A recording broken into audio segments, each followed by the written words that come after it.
কংগ্রেসের অনেক দোষ ছিল, কিন্তু বিধান রায়, প্রফুল্ল সেন, অতুল্য ঘোষ এরা খুন করাতেন, এটা ঠিক না। জ্যোতি বসু, নাম্বুদ্রিপাদ, রণদীপে, কাশীকান্ত মৈত্র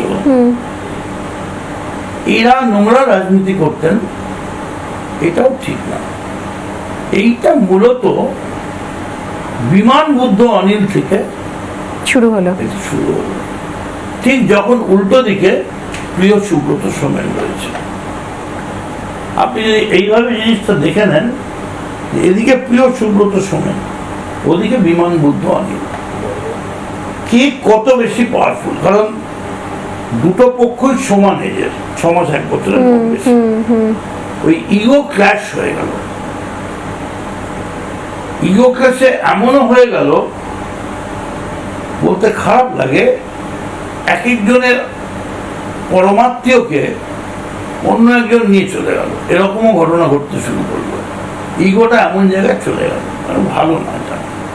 এবং এটা আমি বলি, প্রিয় সুব্রত সোমেন যদি তখন ঝগড়া না করে, গ্রুপ না করে, একসঙ্গে থাকতো, এক কাটটা হয়ে দাঁড়াতো আর সামনে মমতাকে ঠেলে দিত, তাহলে 20 বছর আগে সরকার বদলে যেত।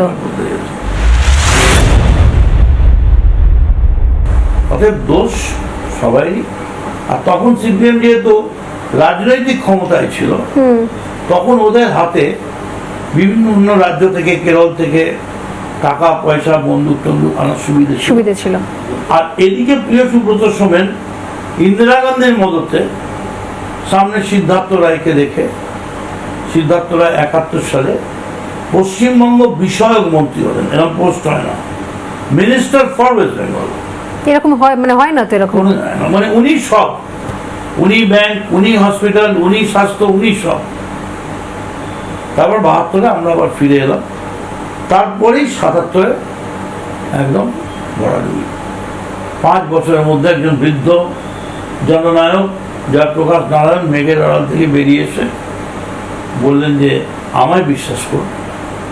মোরারজি দেশাই বেরিয়ে এলেন, আমায় বিশ্বাস করুন। চরণ সিংরা বেরিয়ে এলেন। রাতারাতি মানুষ ইন্দিরা গান্ধীর এমার্জেন্সিকে পছন্দ করলো না। তুর্কমান গেটে সঞ্জয় গান্ধীর ওই বুলডোজার নিয়ে ভাঙা, যদিও আজকে দিল্লির তুর্কমান গেটটা খুব সুন্দর করে তৈরি হয়েছে, কিন্তু মানুষ অত সহ্য করতে পারলো না।